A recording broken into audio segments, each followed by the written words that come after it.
Hey Reluctant Preppers, this is Dunnigan Kaiser. My wife Melody and I are going to be taking a much needed break for 1 week for our anniversary. We'll be releasing 3 new videos scheduled during that time and also 3 encores for your enjoyment. Take care. Does your family ever get exasperated with you for stockpiling such things as paper towels, bottled water, or toilet tissue? Well, they certainly can't object to you stockpiling money. Silver, the only money recognized by the U.S. Constitution, and your first 10-ounce bar of pure silver can be had at spot price with no premium by going to sdbullion.com/rp. And when you buy it that way, you'll be supporting Reluctant Preppers as well by going to sdbullion.com/rp. Thanks. This is a quick update to thank you for building our number of patrons to 70 and growing on patreon.com/reluctantpreppers. Soon, when we reach 100 active patrons, we're going to start sending out a 1-ounce U.S. Silver Eagle each and every month to one active subscriber, so you don't want to miss out on that. Please help us grow by subscribing today at patreon.com/reluctantpreppers. As a responsible person with growing concerns for your privacy and personal liberty, you want to know where we're headed and what you can do about it. We ask the experts what you need to do to take prudent and responsible action to safeguard your family's wealth and well-being, and what basic first steps will help you to be aware and prepared. ReluctantPreppers.com. Welcome back, Reluctant Preppers. We are quite honored to have a returning guest tonight, Beau, Doboszenski, the Director of Training at Sealed Mindset, which is a tactical and self-defense and preparedness and leadership training institute headquartered in the Twin Cities in Minnesota, is here with us once again on Reluctant Preppers. He's going to talk to us about changing signs of the times and what we can do about it to draw forth from within ourselves and from expert help, unchanging advice that we can call upon as we live in changing times to maintain the safety and health of ourselves and our family. Beau, thank you so much for joining us once again here on Reluctant Preppers. Thank you so much for having me on. I'm glad to be here. We were delighted about 2 years ago when we had your co-founder, Lieutenant Larry Yatch, on our program to talk to us about some of the skills that are taught at Sealed Mindset and some of the attitudinal principles. And then you came on more recently than that to talk to us about sort of a series of gates that we should prepare in our mind to go through, steps of safety that we should build when facing uncertain situations, to basically to create safety without necessarily launching into escalation and confrontation as our first options. You mentioned things like there's more to it than just the actual original conflict. There's all of protecting yourself against litigation and other threats to your life and livelihood that could come, and your liberty that could come from later on if you didn't handle the situation appropriately, and giving us lots of pointers along that road. So for those who are listening and have not yet heard Beau Doboszenski's earlier interview, please, we'll include a link to it in the notes to this video, but please go back and watch it. It's a great source of information on that. At the end of that, you shared with me a sample set of your DVDs that you provide for in-home study for people who want to learn about concealed carry, about self-defense, about defusing risky situations in public. And if we could just spend a few minutes talking about sort of some personal reflections that we had in watching that, and then what you may have heard from other people who have you've shared that course material with. For ourselves, my wife and myself watched some of the videos about basically lowering your risk and raising your awareness and lowering your risk in certain public settings, and changing the situation to make sure that you're maximizing the chances of getting the help that you need, and minimizing the chances of becoming a victim, minimizing the chances that it's going to escalate. And it was interesting that even though we've been to like concealed carry class, and even though we've got our permits, and even though we've done lots of preparedness steps for years now, there was still a kind of emotional tension and reluctance to even, it's funny, Reluctant Preppers is the name of our website, to even watching the videos. Like, we had an option of, okay, we could pull out a comedy, or we could watch this thing that's going to be about real potentially stressful situations, real danger, that kind of thing. And there was a genuine barrier of reluctance, and we realized how, it was just one insight that we didn't know about ourselves, is how much we tend to avoid thinking about and avoid contemplating difficult conflict situations. So could you talk to us about other perspectives that you've been shared by people who've been exposed to that educational information that you guys offer? Oh, very much. That's a very common thing that we've heard from people. It's people there's two types of people that tend to watch training videos. One tends to watch because they want it for entertainment. The other one actually wants to develop skills from it. And some it's because their husband said they had to. Yeah, that too, which is, I always appreciate all of the reluctant spouses and partners that have sat through my DVDs. The part that has, I think, real value for a lot of people is that the way that we approach training is we're very, very low ego. So we're not yelling at you. We're not working to be intimidating in any way. And we recognize that's the fact because most people, when they go into training, it's an extremely stressful situation, right? You're on a noisy range or, here's this really, if you will, braggadocious instructor that's standing in front of you that was a, SEAL, a Ranger or whatever he is. And a lot of people find themselves to feel really intimidated and they have a hard time sort of taking those first few steps. And as people start to go through training, especially with us, one of the things that ends up people have a struggle when they go to start training with somebody, they have a struggle with changing anything that they have done or learned in the past. We as human beings become very invested in things that we believe will save our lives. And the gigantic issue with that is if we, as preppers for sure, are under 100% assumption that everything I've done is going to work in 100% fashion, we're probably going to be wrong. And so having this ability to be flexible, to be able to walk in and say, okay, what don't I know yet? What haven't I learned enough about? I know for one of our students that had come in, he'd been through multiple different types of training courses, some of those fly out ones, you go and spend 3 or 4 or 5 days out there. And when he got started with us, he was looking at this as going, okay, well, I've done all this. What can you do that's possibly different? And what he found is that we're incredibly different. The level of detail, the focus in on getting the fundamentals exactly right. No, it's not good enough that you can put the hole in the paper. You have to do it correctly, and you have to do it potentially under stress. And then that ability for him to be flexible and to move out of his initial uncomfortability and to be comfortable learning new things was a big change for him. We've had people that have watched our DVDs that were law enforcement officers. I had one recently that was it's the first one I've ever gotten like this actually. It was a law enforcement training officer in Switzerland. And he reached out and he said to me that he wanted to be able to find a way to teach this to law enforcement officers in Switzerland. And okay, that's great. But there's so many different people that are approaching this in so many different ways. And we're trying very hard to make sure that we give people the opportunity to come through it at their pace. And so it's designed to go a little bit at a time. You don't have to rush into it. And you don't have to feel that you're stressed out by watching parts of it. The other element, I think, for you and your wife sitting down, again, we have a sort of an environment now that we exist in, whether you're watching the mainstream media or you're listening to talk radio or watching podcasts like yours and Reluctant Preppers, that we can collectively feel as a society something is coming.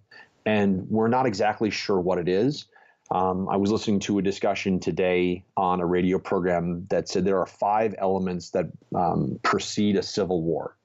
And he proceeded to list off all 5 of these elements to include, government officials basically not doing their jobs, media that's deeply entrenched and divided. And he went through all 5 of these. And it was quite fascinating to sit there and listen to this and go, whoa, gee, yeah, we're in every single one of those pieces. And you can tell in sort of the American collective gut that we're trying to figure out how to communicate with our neighbors. And that should go into consideration with how we engage our preparations, because being an island unto ourselves, if we, go into this catastrophic situation, is going to be challenging. We've seen now in Houston as well as in Florida that if a natural disaster comes in, you're going to be relying on more than just yourself. And so how can we start to figure out how to communicate with each other again and get past this sort of collective gut check that we're having? Yep, and just a couple of anecdotes, and some of our viewers have heard me mention this one before, and that is that about 4 years ago when we first started our channel, one of our first interviews, and it's been one of our extremely popular ones from our classic interviews, is an interview with a county sheriff. He is the county sheriff from the state of Ohio. He happens to be hold a national board position in the National Association of County Sheriffs and so on. So he really has been at it a long time, and he stressed a lot in his presentation about how he works for the people, not for the government, and how sheriffs are, for example, the constitutionally provided for law enforcement in the Constitution of the U.S. and so on. And that initial interview with him got 150 thumbs up and 0 thumbs down when we put it out 4 years ago. We republished it this year as a classic re-release for our newer subscribers, and it got very mixed reviews. Same content, but something has changed in the last 4 years, and the amount of conflicted messages from very high places, the White House, the mainstream press, etc., about conflict between people and police, people and law enforcement, different groups of people within the country. How much, in your experience of that, is reflective of intrinsic changes in the culture versus how much of it is a byproduct or manufactured effect that is actually being funded, being encouraged, being escalated or magnified by impressions or narratives that are being presented more often to us than others in either through media or other sources? I think you've got kind of two things going on. I think one, people are becoming so entrenched, if you will. The words that have sort of been thinking in my head lately is the word that keeps coming to my mind is the word tribalism. We're like choosing our tribes. And so, if you were a big fan of the Vikings, you don't like the Green Bay Packers. And we're now starting to do this with politics. We're doing it with the news, and we're starting to do it with other people that sort of exist in our lives. We see this in the firearms in the training world, right? If you're a Glock shooter, you hate SIGs. And if you're a 1911 person, well, Glock people don't know what they're talking about.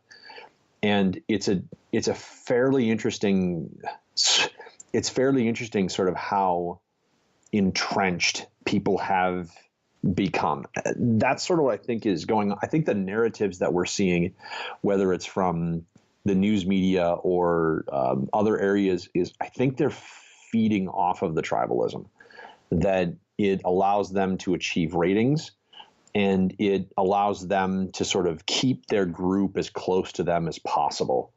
One of the things that we've tried to work really, really hard at with SEAL mindset training is we're as, if you will, the word I use is libertarian. We're as independently minded as possible. We go wherever the evidence leads us. And so if there's a technique out there better than what we're doing, explain to me why. Let's empirically prove that you're correct. And if that's the case, okay, good, let's do that instead. And so we've got no ego about that. And that allows us to service a lot of different people from a lot of different perspectives. The one class, though, that we're finding where we have, I won't use the word conflict, but you can tell there's a tension more than what there was 4 or 5 years ago. And that's in permit to carry classes. People are very concerned about their relationship with law enforcement, their relationship to the law and government. And I think, we'd spent a fair amount of our time as preppers and gun people not paying attention to what our rights were and what a statute was versus, what the case law is. And those things are very important for us to understand.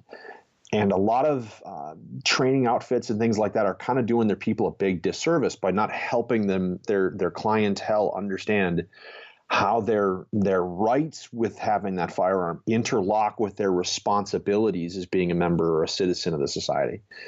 And so we're starting to see this tension, of groups coming in. And again, that starts to be true when you start to describe, well, how do you engage with law enforcement? And so we go through a very detailed process of how do you call 911 as an example, and then how do you connect with law enforcement when they show up if you had to defend yourself. And people are, again, very sort of tribally splitting themselves. The police are bad, the police are good. And SEAL mindset says, well, the vast majority of police officers are just like you. They are working very hard to try and do their jobs, and they work in a really hard and sometimes really crappy job. And they don't know you from Adam. And so if you understand the system that's been developed, the system that you would call an adversarial system, and I don't mean that because we're fighting against them, it's just, they're trying to prove that you did X and you're trying to prove that you didn't. And by understanding all of those pieces and how they fit together, you start to see those entrenched sort of tribal positions start to come out. And that's a really interesting that's been a really interesting dynamic. One thing that I think we've experienced and seen and heard from others that's fueling some of that anxiety that you're describing is, in an increasingly complex world, the individual. We actually had one of our interviewees on a few months ago talking about you are now obsolete, and went through category after category after category, from worker to investor to parent to whatever, where the ordinary individual, the normal human person with ordinary intelligence and abilities and skills and common sense and reason and natural rights and that sort of thing, more and more is being disenfranchised, a voter, etc., to where the experience, the takeaway that people have, their real gut experience, whether it's the tax code or whether it's the health care, paying more and more to receive less and less until it's all their money is gone. And the thing's getting so complex, so Byzantine, so interconnected and out of their direct control. I mean, even in their money supply, right? It used to be the gold coin or the silver coin you could hold in your hand or have in your pocket and hand down to the next generation, and it would be unchanged and you owned it, no question. And now it's like, no, it's a paper dollar bill that said you could exchange it for a gold coin. Then after that, no, it's a paper dollar bill that said you couldn't exchange it for gold. Pretty soon it was, you can't even have the paper dollar bill anymore. No, sorry, now you got to just have the digital chip card, and on and on. It's getting farther and farther removed from the individual to where people really feel that they're being made powerless by a system. Being made powerless in an area where you feel your vital interests are at stake is inherently stressful. So for people, that makes perfect sense to me, that then when we're having a course, like a concealed carry course, where you're talking about the right to wield potentially lethal force in order to protect your life and health, is necessarily starts to be pretty stressful for people, not just because that subject in of itself is intrinsically, a vital subject, but because there's fear that if I don't do it just right, I'll be the victim no matter what. I'll be the victim if I do act, I'll be the victim if I don't act. And oh, by the way, the rules are so complex about how I can act that it's impossible for me. And so we just kind of, as in every other area of life, people tend to start abdicating. I guess I'll just go watch the comedy, because right. I'm just going to give up. I'll disconnect. Yeah, I'll disconnect. Right. And I think that's very, very true happening in the self-defense world as well. Technology is changing at a rapid clip. I mean, when I started doing training, your handguns across the board were very, very similar. Nobody was applying. If you went to buy a flashlight on your firearm, it dang near looked like your old mag light that you used to keep in a junk drawer. And now I can get 1,000 lumen light from Surefire that I can put in the bottom of a handgun. 1,000 lumens that'll fit on a handgun. That's just amazing. And laser beam sights and all kinds of stuff that you can throw on this thing to improve your ability to be able to run this. And at the same time, we're now seeing technology moving into the law enforcement realm that we hadn't seen before. And we're seeing people carrying around technology that we wouldn't have had 10 years ago. One of the things in the class that people, get really stunned about, which kind of surprises me, is when I start to talk about their cell phones. And I go, you are carrying around literally the greatest intel tracking device in the history of mankind. And you're doing it for free. You are giving everybody this information at all times. And every location, everyone that you've called, every email that you've sent, every picture that you've taken, anything that exists in digital form is out there, and people can go out there and get it. And for example, if you go and defend yourself with a cursory scan of your phone, they know everywhere that you've been, they know everyone that you've talked to, they know every photograph that you've taken. And the law enforcement so that can retrace your steps on that cell phone to connect together with what happened in that defensive situation. They know where you are. The word that came from author Brad Thor was, it's no longer a digital footprint. What you have is a digital shadow. They know where you are in relation to the sun shining.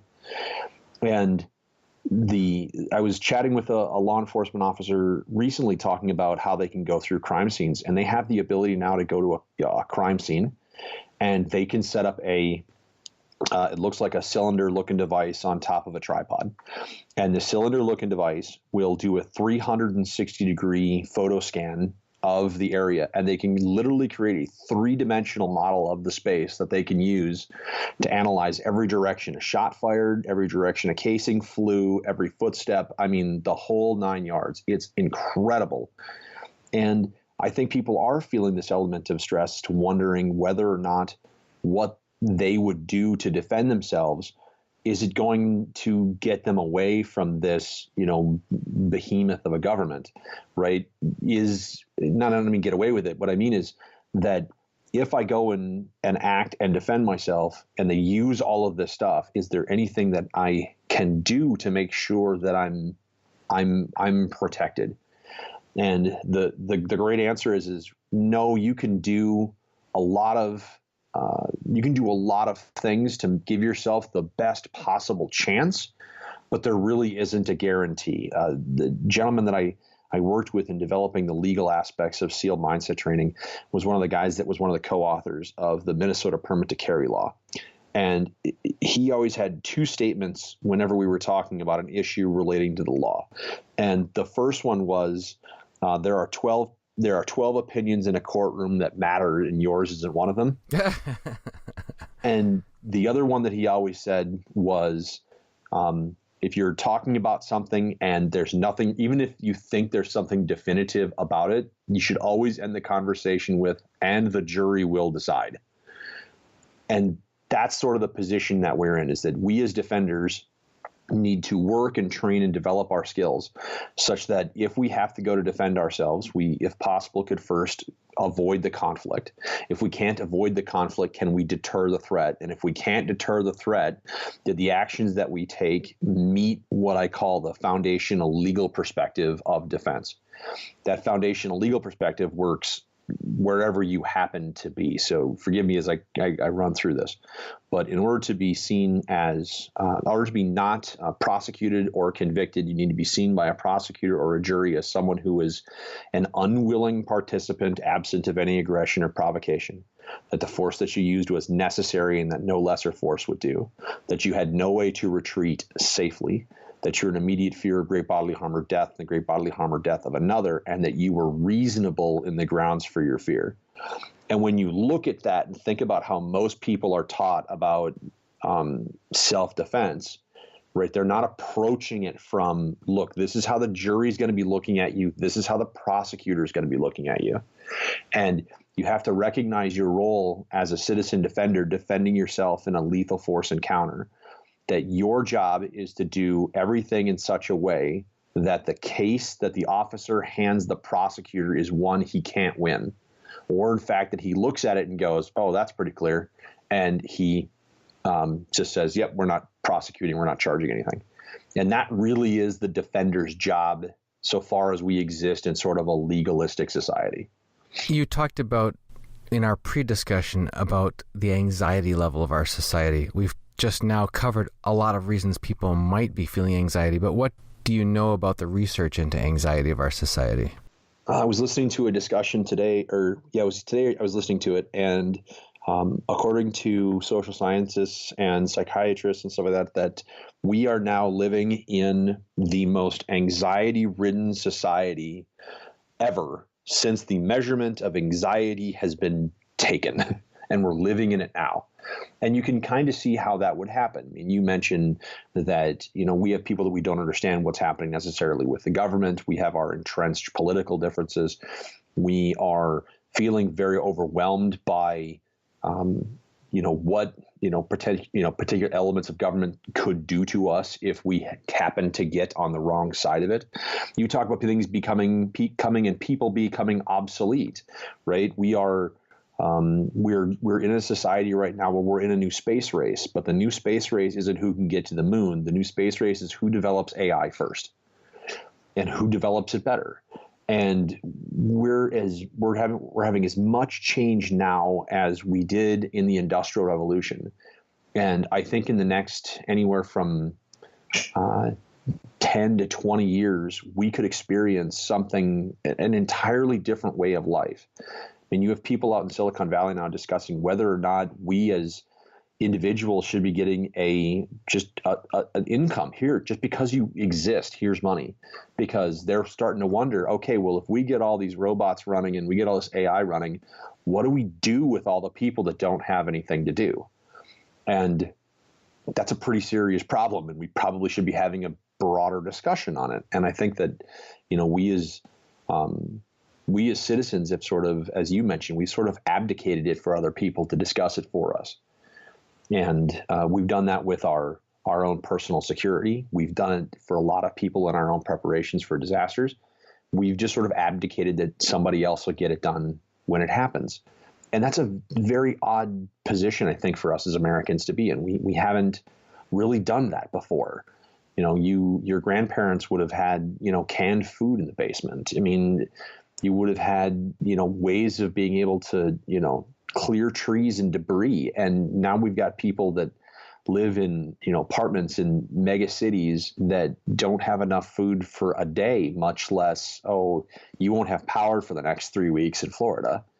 And it's a very, very tenuous position that we are growing as a society. Okay, so we've painted a pretty bleak picture, but I think it's a honest one about unprecedented levels of intrusion, overreach, loss of autonomy, loss of privacy, that sort of thing.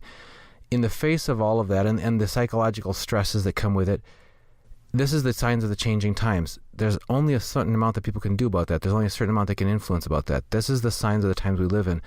But in the signs of all that change, what are some unchanging principles about mindset and self-management and self-control and self-leadership, about the things you really have direct influence over and direct control over, that you teach at Sealed Mindset? One of the big ones is that your effort and your work matters. That they're always going to, when we had the Industrial Revolution and a lot of the people were starting to lose work because of the machines, it wasn't that work went away. It's just that work changed. And one of the big unchanging principles at Sealed Mindset is, the idea of no ego. We don't do skills in a certain way because that's just the way we do it. We do it because that's the best evidence for how to work this particular skill. And if we find one that's better, we'll do that instead. And being able to be open to reinventing your defensive technique because you have a better tool, or being able to be open to changing how your awareness works based upon how new technology is there. So as an example, one of the examples that we use for identifying a potential threat is someone who's either distracted or faking a task. And what I mean by that is, if you hold a cell phone, you see somebody working on a cell phone, I like to call that the zombie box. Because the moment that somebody goes and becomes engaged in something into the cell phone, the rest of the world doesn't exist. And if you notice somebody that seems to be sort of half engaged to the cell phone, they're not really engaged. And so the question you have to start asking yourself is, what are they really engaged in? And this allows to have a very fast ability to establish awareness of what other people are doing. Those abilities to go through and find people that are distracted or faking a task is an unchanging principle, because that's just simply human nature. The other element of it, too, is that we as human beings have an ability to both be people that can be helpful and connected to other people and provide them aid, or people can be monsters. And you as a defender have to realize that for the most part in your life, you are somebody that's there to be helpful. You're providing aid to other people. You're trying to find ways to work with them. And most people don't think that there's ever a possibility by which, gee, I don't know if I could actually go and cause this person harm to defend myself. And the reality is, yes, you can. And you need to be able to learn how to turn that characteristic on and turn it off. We like to say it is you achieve a state of what we call justifiable sociopathy. What that means is at the moment that you're having to defend yourself, can you, for the next 30 to 60 seconds, care nothing for the person that's standing in front of you? But then you need to shut that back off. And so being able to step into this, the darkness, and then turn it back off and step back into the light is a really important thing. That's something that human beings have been working on since human beings have been here, and it'll be something that human beings are going to work on until we're not here.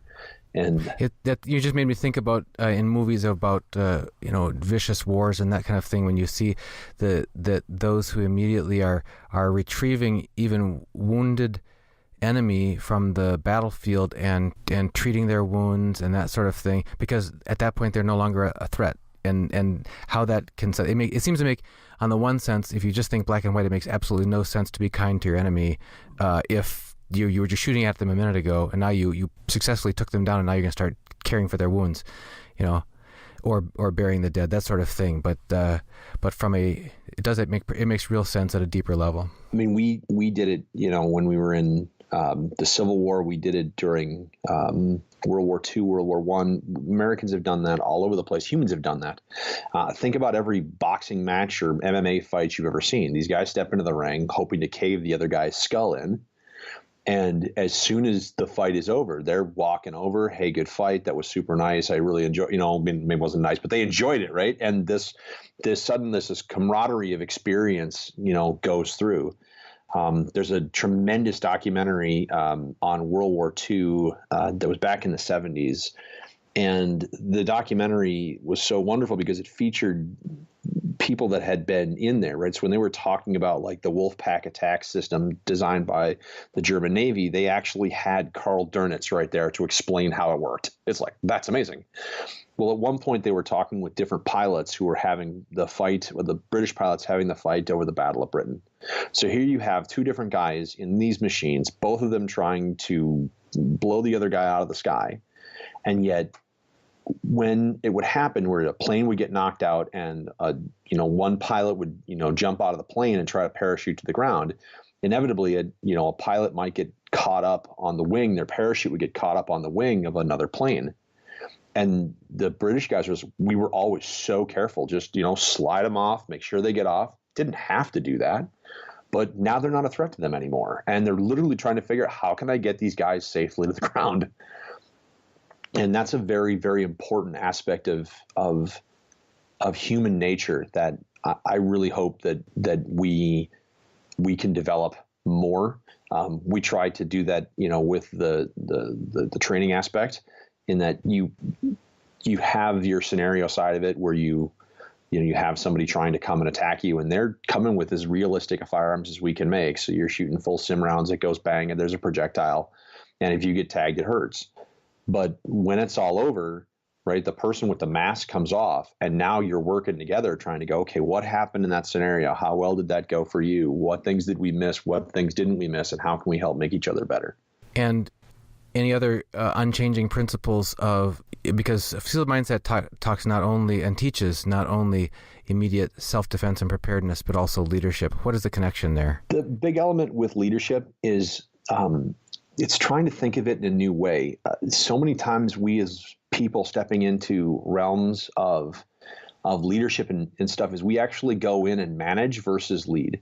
And what's really important to learn about leadership is two different things. Number one is that you're not always leading. In fact, the best definition that we would use is what we would call a lead follower. What that means is if, let's say, I'm your boss, and I walk up and I say, hey, Dunnigan, how about where should we go to lunch today? And you say, golly, we should go to Chili's. And I'd go, great. You just led us to Chili's. I didn't make that call. You did.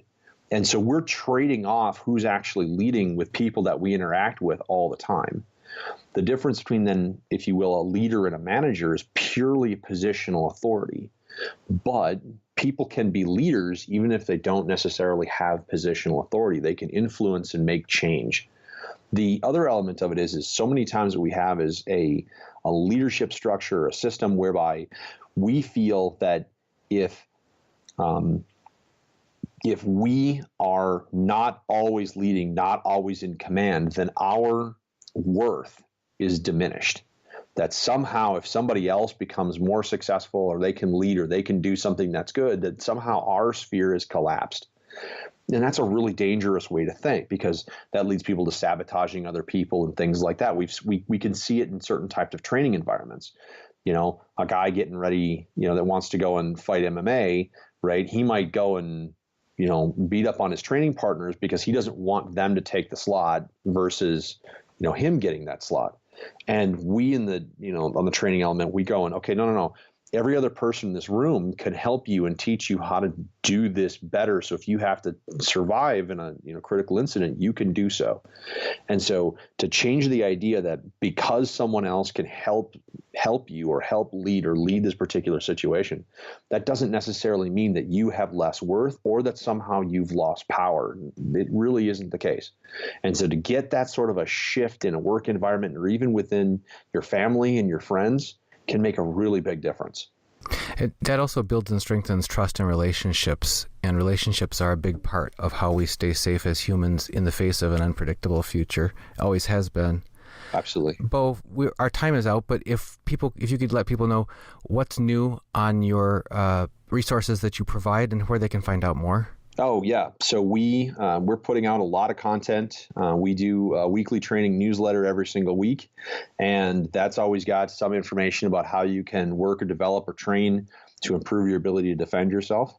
We also produce a drill of the week video, which is designed for you to be able to go out and go to your local range and practice some skills. And those, if you request it, you can go and actually request PDF downloads of that drill. So it shows you how to set it up, how do you conduct the drill, and then you can take that right to the range for a way to practice. And all of that can be found at the new website, which is sealedmindsettraining.com. And we're putting out material all the time. We've got new videos and stuff, and we're out there trying to help as many people as we can. And for those who don't live close enough to make it in person to your tactical training, you've got resources that they can purchase as well and take that into their home and get your training in person there. Yes. Yep. So the Concealed Carry Master's course is all on using a handgun for personal security. And that it works for people that are, you know, pretty new to shooting a handgun all the way to people that have been shooting for years. We have an entire series on defending the home, and that's called Home Defense Rifle. So how to set the house up for defense and then to use the rifle as the primary defensive tool in the house.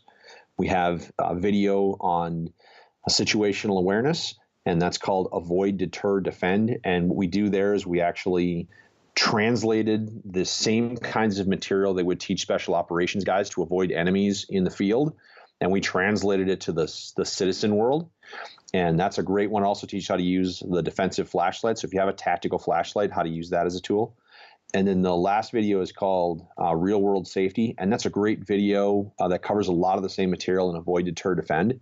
But it's specifically designed for a younger audience. So say your middle school to high schooler through college is what that video is designed to help. Well, we've been speaking with Beau Doboszenski, the Director of Training at Sealed Mindset Training, which was founded by retired Navy SEAL Lieutenant Larry Yatch. He's been here with us again here on Reluctant Preppers to talk to us about what we can do in the face of overwhelming change in our society that seems to take away the power of individuals, but you do not need to have your power taken away because there's so much left that we can still do. Beau, thank you always for being with us here again on Reluctant Preppers. Thank you again for having me.